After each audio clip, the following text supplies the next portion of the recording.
To all of my American friends, I hope you had a fantastic Thanksgiving holiday. We are planning on this video just, moving forward, plotting ahead, getting our way through the end of the season with nothing special happening, nothing interesting going on, and then Football Manager goes, "Hold my beer."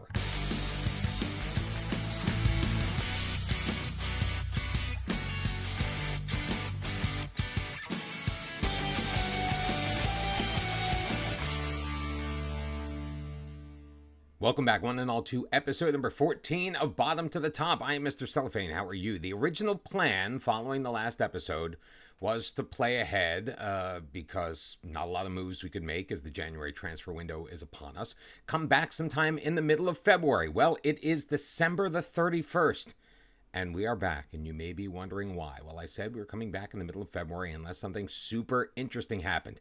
It's not our spot on the table. We're still sitting in 12th on 17 points after 16 matches, just 4 victories, a -6 goal difference. So a vast difference from last year, but the board is still relatively happy with us. They don't have any notable criticism, well, except for the last couple of matches. But we're going to ignore all of that because we opened up our inbox on this New Year's Eve to find out that we have been offered a job interview with DMSK Dienst. I think it's Dienst. Gonna have to look that up at some point. They are in the Jupiler Pro League, so still in Belgium, but they are in the tier ahead, currently sitting in 10th place. They were predicted to finish 14th, so they are slightly outperforming their expectation. Looks like they've got a caretaker manager, a Kevin Delapierre. Well, he's managed 3 matches, won 1, drawn 1, lost 1, but they're offering us the job. Taking a quick look at their squad, just to see if there's anything interesting. We don't know a ton about them. Wage schedule actually fairly similar to us, so it looks like they're probably overperforming with what they're doing, but we're going to attend the job interview and see if maybe we can ride the wave into Tier 1. So Hiroyuki Ono, Japanese owner of a Belgian club. Welcome, Nick. We are excited to speak to you. We'd like to discuss our plans for the club's vision and get our views on them. Great to be here. Let's get started. Are you concerned that you don't have much managerial experience? I may not have the experience you're looking for, but I've done very well in my limited time in club management. To me, a certain malaise seems to have crept into my squad, and the players don't look happy. Why have you allowed that to happen? This is a question I was not expecting, honestly. I thought that since they were coming to us, it would be a much more positive experience. So our choices of response are, I think there's a much stronger dressing room here, and I'm confident it'd stay that way under my stewardship. I like that. Unless the players are lying to me, I don't believe things are as bad as most people think. So we could disagree with him. I don't know if we want to disagree in this job interview. We can convince them, don't want to apportion blame, but there are 1 or 2 players giving everyone else a bad name. Throwing our players under the bus may not be the best thing to do. We're still getting results on the pitch. Not really, and it doesn't matter. We're talking about a completely different group of players. Again, I don't think we want to dismiss. I think we're going to go with the promise that a much stronger dressing room here in Dienst. Let's say Dienst. It doesn't look great to see you operate in such a cavalier fashion with finances when we have very few resources ourselves. Wait. We're not, that's not us. Our finances aren't as bad as people read in the papers. I don't like to blame other people, but in this case, it really boiled down to shoddy decision-making by the board. Now, do I want to say that to the board member of a potential new employer? Absolutely not. Unless it's your money we're talking about, it doesn't really matter. Not the response we want to give. And it's ancient history now as far as I'm, again, dismissing. Don't think that's the right answer. I'm confident of doing a much better job going forward. Are you able to ease our worries by losing the backing of your players and the subsequent airing of dirty laundry in public? Has there been dirty laundry aired in public? I feel like our current situation at Young Reds is a lot better than this guy's painting. This may be a difficult situation to be entering into if we are given this job. Are you ready to get stuck into a club that has big financial problems? We're happy with where we are right now, and we're now looking for someone capable of taking this team to the next level. Can you make that a reality? I believe I have a reputation that sufficiently answers this question. That could be the response we give. I just think I've got enough about me as a manager to get it done. Whoever gets the job doesn't need to make wholesale changes at the club. It seems to be well set up, so we can butter them up. I mean, they have a much better reputation than the club that we are currently at. I think the club is doing pretty much as everyone expected them to. I think the team's been overachieving. Yeah, we don't want the bottom options. I believe I have the reputation that sufficiently answers that question. We'd like to know, when do you intend to establish yourself as the club's manager? Are you able to make the change now, or do you need more time? I am ready as soon as you need me. What about Adrian Esparaga, our director of football? As always, I'm happy to work with him. So here is the club vision. Work within the budget that's required. Grow the club's reputation. Then work with a negative transfer budget business model. I smell loans in our future. Maximum of 1-year deal for players over 34, 2 years for 32. Finish mid-table in the Jupiler Pro League. Be competitive in the Beker van België. I guess that's the Belgian Cup. Work towards repairing the club's financial damage. Repair their damage by the end of the next year and continue to finish mid-table. I think that's an exciting vision. Targeting a mid-table finish is something I think is obtainable. We're going to agree. We're not going to exceed expectations, so that will just lead us to losing our job much more quickly than we want to. Would a proposed wage budget of 76,966 euros per week be sufficient? Sure. Any requests? Now, normally I would ask for a club badge. I actually just was given the opportunity to study for my National A license by Young Red. So I'm currently studying for that badge, so we don't need anything else. So we have no further requests to propose. So we are going to say thank you. Everything has been covered. We're going to leave the meeting. We'll see if we get the job. And if not, we'll be back for the February matches, of course, with an update letting you know whether I'm still employed in Tier 2 or we're making the jump up to the Jupiler Pro League. It's been a week. We haven't heard back, so we pop into the job center. Plenty of jobs available. Of course, we're not actively seeking one right now. We'll wait till the end of the season before we probably resign our position and start looking for something new. But the job is still listed. Volkan Julic is a 1-3 favorite for the position. He's currently managing at La Louvière Center. They are a lower division team in the division, I believe, below the one that we were just in last year. He's only managed there 2 matches. He's lost them both. How he managed to do that while scoring 3 goals and giving up 3 goals, I don't quite get. But if he's the favorite for the job and we've had the success that we have had, maybe it's still a possibility. And literally the next day, they've hired Volkan Julic. Oh well, we move. So we've hopped in our time machine, and while we were gone, we found a little bit of form. Back-to-back victories on the road against Dander EH 2-1 and Club NXT, that is Club Bruges' under-23 squad. We beat them 2-0 before returning home to get our butts handed to us by Cercle Bruges. Honestly, we gave up 2 early penalties, one of them fine, the other one very suspect. And that happened all in the first half, so we ended up losing 4-1. It's fine, but then we bounced back again on the road against Yellow Red KV Mechelen 2-1, and we did do a little bit of business in the January window.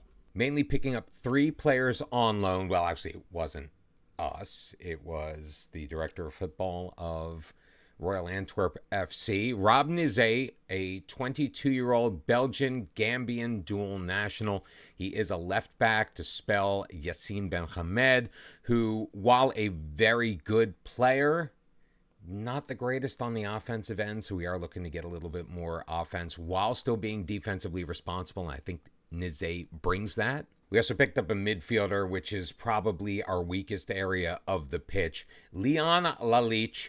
He's Austrian and Croatian, 19 years old, has made 1 appearance for Young Reds, scored in his debut. We're hoping that he can carry that on. And finally, after we stopped bugging the director of football about getting us a new goalkeeper, he gets us a new goalkeeper.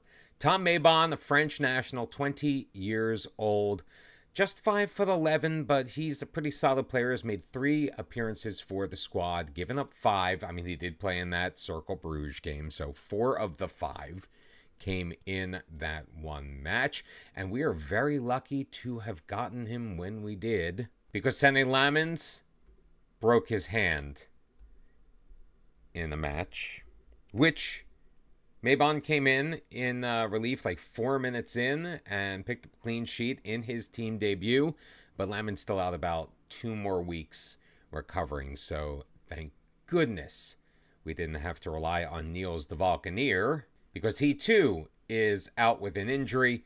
Sports hernia, 3 to 5 weeks. He's going to be on the shelf. And even with a run of form that has seen us win 3 of our last 4 league matches, we've only moved up 1 spot to 11th place after 20 matches, 26 points, but we have built a nice cushion over the drop zone. We are now 9 points clear of Dender EH with a game in hand. We're taking on RSCA Futures. That's the Royal Sport Club Anderlecht U23 team. So one of the 3 teams in the league that also cannot be promoted, like Young Reds. They're currently sitting in 5th place, but a win today at the Lisp could see us pop all the way up into 8th and see the top half of the table for the first time in a long time. To do that, we're going to shape up like this. We are still playing the 5-3-2 that saw so much success last year. We're starting to gel with it again. It's going to be Maybon in goal, a back 3 of Wins, Henry, and Elmazad. Zeno Vandenbosch did feature for the Royal Antwerp side this week, so he is unavailable for this match. It's going to be Nizet at the left back, Corbiny on the right, Zenon at the base of the midfield with Elias Tavshan and Lalic in front of him. Tavshan being made available once again. Cotillas Carpe and Dehale are going to lead the line. Cotillas Carpe finally getting off the schneid, picking up his first goal of the season a couple of matches ago. And hopefully we can keep the good times rolling. Let's make it 4 out of 5. Of course, the Anderlecht under-23s have won 4 out of 5, 4 consecutive victories. A draw in their most recent match, so hopefully maybe they don't recover from that and we're able to score early and often and make them look bad on our home pitch in front of a whopping 838 fans. But so far, all of the highlights in the first 8 minutes of this match are going the RSCA Futures way. Although Cotillas Carpe stepping in front of that one is going to knock it loose. Lalic, Thompson with it, plays catch, throws it back to Wins, who's going to restart it.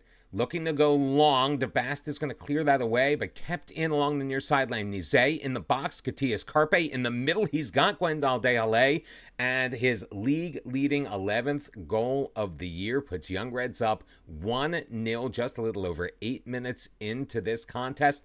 DeBast thought he had knocked the ball out of trouble, but Nizet gets it started. Cotillas Carpe picking up the assist.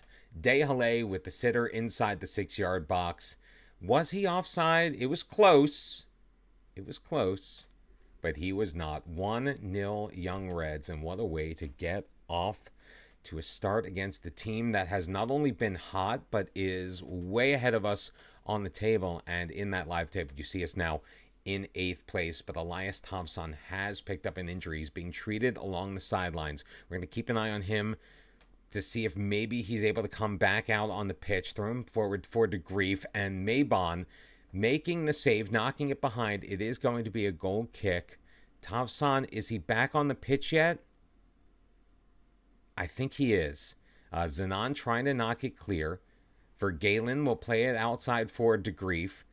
He'll retreat a little bit. Milsic is going to gain control, and a couple of shots on goal by RSCA Futures, and they now have a final third throw in. Monticelli playing it out. Stroikens running into a little bit of trouble in the box. Monticelli, I am avoiding that name, by the way, if you couldn't tell, and Mohamed Waki from range, 22 yards out, is going to find the back of the net. RSCA Futures draws level. Let's take a look at Tavsan and see what kind of condition he is in at the moment, because I don't need to look at that highlight again. Potential lower leg injury. I mean, he could possibly soldier on, but we're not going to take the chance. Amal is going to come in, I think. Let's look at how we set up tactically here. I think he may switch. Well, we're going to leave Lalich there. Amal's going to play that box-to-box role. We have been playing around a little bit with our midfield roles, trying to find the right combination. I think having the box-to-box on support with the more attacking center midfielder is what is working for us right now, as we are in the 28th minute and RSCA Futures in control, but Corbiny will clear it away. DeBast playing ahead again for Walkie. DeGrief into the box. Is he going to find a man? He does. Stroikens, but what a stop and a clearance by Nize. It will be a corner kick, but the early threat has been somewhat neutralized. Lots of empty seats here. Do not love that. Wins unable to get it clear outside the box. The Grief with it again, moving it inside. Monticelli can't get it past Almazad. Blocked again, and Maybon will scoop that up. I think our defense has been much improved in this run. I think Maybon has really settled things down. Although Lamens was playing very well, he had obviously conceded more goals than games played. Nize with the corner, looking near side for Almazad, but he's not going to be able to find him, and it's going to be cleared by RSCA Futures. 1-1 is your score.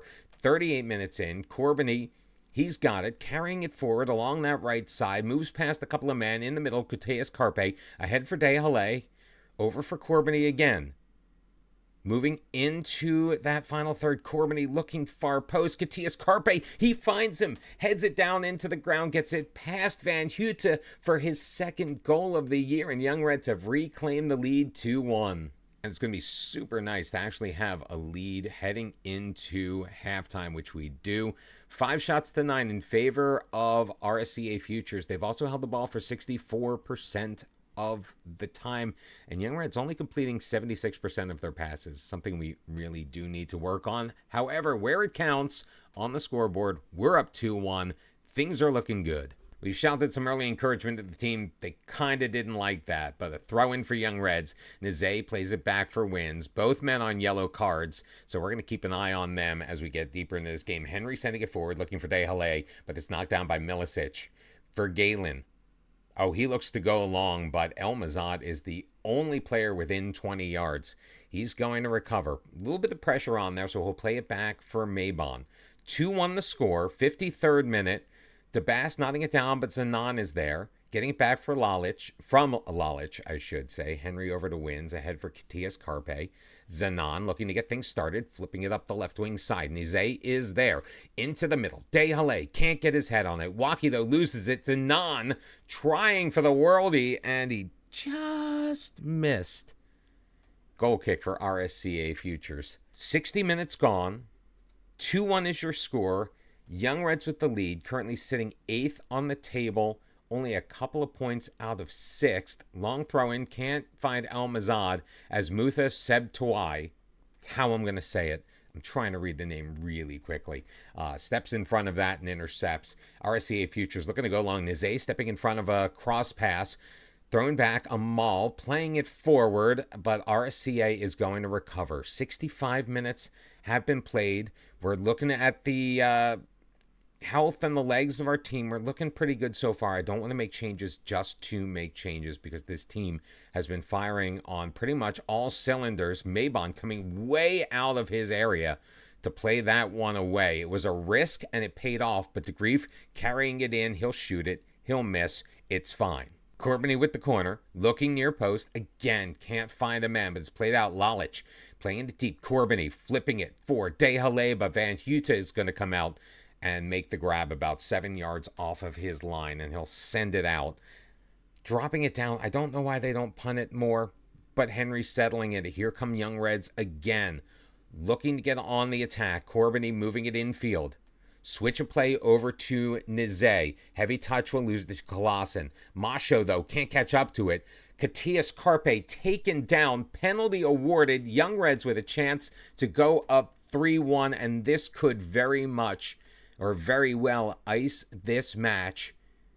Corbiny stepping up and delivering. Van Hute diving to his right. Corbiny going the other direction. Young Reds 3. RSCA Futures 1.